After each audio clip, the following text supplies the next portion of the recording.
Unya, may hapon na po. Maklarix na. O dyan sa suod sa atong merkado, maklaro na ko ninyo o mas klaro ang video key. Diya sa atong isdaan, atong babuyan. Diya sa utanunan, madungog na ba may? Feedback no? Abot din siya. Lako-lako ko sa kalsada, may ko ni mga motor no. Sige lang, kaya naman ko mapiang, kay piang naman daan. Joseph pa sa ako piliya pa din. Uspon ako, mayong hapon, Happy Lord's Day. At tumanaan ako ha. Basta Domingo gani, mao ni atong adlaw sa itong kita mga Katoliko. Ang tawag gani sa tuwa Lord's Day, pero sa ubang mga relihiyon, tawag nila og Sabbath Day or adlaw sa pagpapahulay. Sa dili pa ko magsugod, paguti ko sa pagpaila-ila sa kanamo ha. Kami ang Catholic Faith Defender diri sa itong parokya sa San Fernando Rey Parish. Sukok day. Nagtago lang ko. Unya, daghang salamat sa nagpakabit ng kuryente. Diya sa check pangalan sa karinderya. JB Karinderya, ang atong igsuon. Atong igsuon sa pagtuo. Daghang kayong salamat, sister. Sa inyong pamilya, sa inyong paghatag namo og higayunan para baka padayon kami sa mong pangsangyaw din eh. Unya, mga musta sa day ko? Kumusta naman mo diya? Sigihan pa mo kuliktag sibot? Sige pa ba? Sige pang panguliktag sibot diya? Naroon na ninyo. Ika nga, bulahan na naghatag kaysa kitagaan, kaysa nangayo. Pero kung ang inyong ihatagan, maura sa'y mo paguba sa atong simbahan Katoliko, at tabla rin pag driver mo. Klaro-klaro ta ha. Muna, dili dautan ang maghatag. Mas maayo pang kita mo hatag kaysa kita'y tagaan. Pero kung ang inyong gihatagan, kusog kayong mudahot sa atong simbahan, yama-yaman, labi na sa mga sa social media, grabe sila mudag-bugal-bugal nato. Unya, kamo diha, Katoliko, kuliktahan nila, pasahan silang sibot, muhugsan mo, kasi tawag ninyo. Kampo lang yapon. Kung dili man rider sa atong simbahan Katoliko, basit matawag na panga. So, ako sabon, naranan ninyo. Sige. Magsubot ko sa akong topic. Kini akong topic, usap kini sa mga gibato nila sa atong simbahan Katoliko.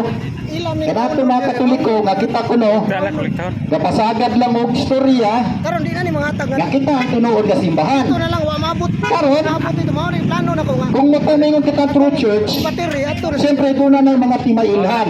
Di ba?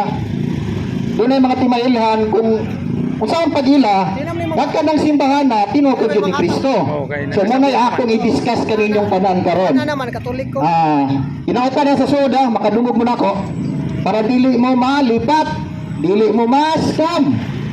Aning mga naglibot-libot, nagsuroy-suroy, nagsigig pangilad, nagsigig pangdaot. So una sa tanan, unsa mga timailhan para matawag na kanang simbahan simbahan gayud nga tinukod ni Hesus Kristo. Una isay Sa mga timailhan, una sa tanan kinahanglang dunay kutay. Dot lagi pero ubi. Dunay kutay. Mo na ilang paglambo. Ang kanang simbahan padung sa mga apostoles hangtod na lusot kang Hesus Kristo. Sinukang man ni sa una. Wala usa. So una sa tanan, Yari dito. dili man gyud ikalimot. Pagtanaw. Ganito ang year 3380 on the first century. Gitukod ni Hesus Kristo ang simbahang Katoliko. Kung naman dito yung lugar nga. Gitukod niya pinagi ni San Pedro. Ako itong Bible study ko at ito Bible Una sa Mateo 16, kanto sa 18, Pain ako, kawit itong niingon si Hesus Kristo.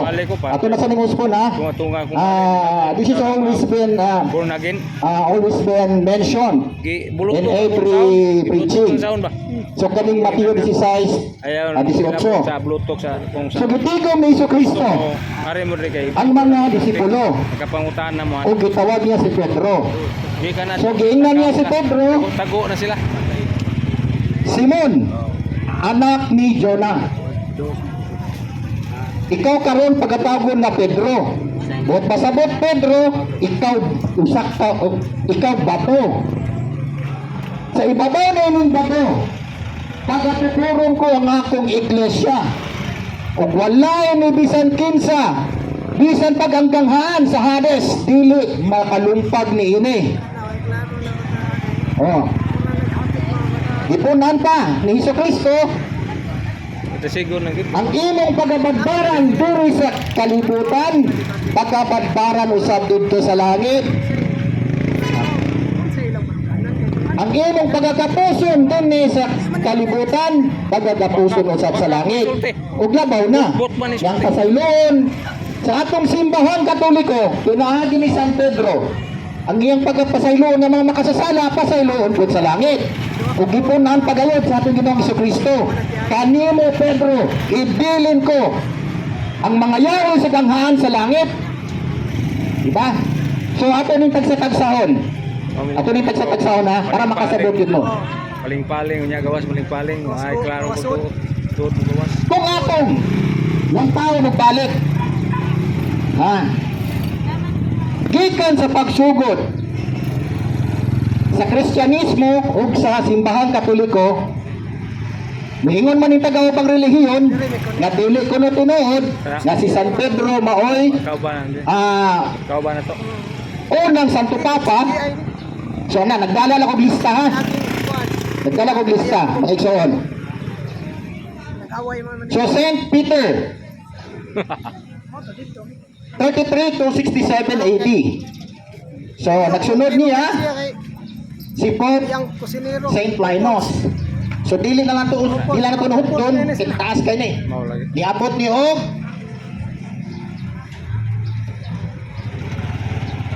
266.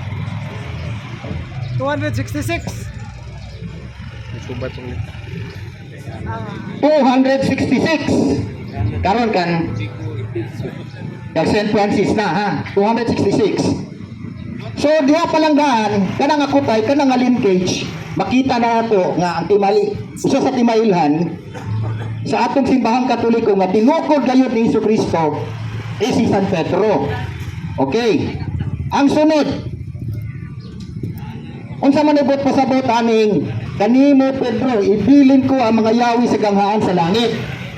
So dili ni ang yawi nga literal nga yawi. Ha. Ang ibot pasabot ini, ang pagdumala sa simbahan, ang administrasyon sa simbahan, gibilin niya kay Pedro. So kung atong shortcut pagka-istorya, si Pedro ang gihimong shepherd. Siya ang tigbala, siya ang magbalantay para sa simbahang Katoliko o kanatog mga Kristiyanong Katoliko. Na may mga Kristiyanong na dili Katoliko. So ato gyud klarohon, we are the Roman Catholic Church or one holy apostolic church. So kini palanggaan ng mga timailhan. So ambot lang kung malipat pa ba mo sa yun mga kay na naipuduol ninyo diha Mansoy. na ay kuhaan ninyo mo-convert ninyo. Kada Mansoy. So ingnon lang yun ninyo diretso pagstorya na ang among simbahang Katoliko mao'y tinuod nga tinukod ni Kristo tungod kay ang among unang Santo Papa si San Pedro. So kana liko na kayo nga basihan. Daghan karong mga relihiyon nga Asawa. mo declare Mansoy. moingon nga sila tinuod, Sa to MC. sila ang tinukod ni Kristo.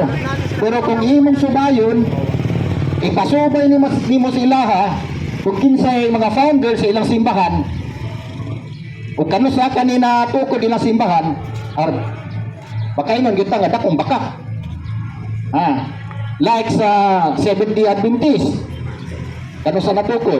1914, di ba? Oh, dili. 1863. No, 1914 ang Iglesia ni Cristo. 1944. Ang Seventh-day Adventist, 18th century. So nagsugod kang William Miller, Unya, Adapted by tungod kay napalpak si William Miller sa iyang prophecy na matapos ang kalibutan 1843 to 1844. Unya hangtod karon 2024 naman. 2024 naman karon, buhi pa maghapot ang tanan, wala pa magkinagunaw ang kalibutan, so nauawag siya.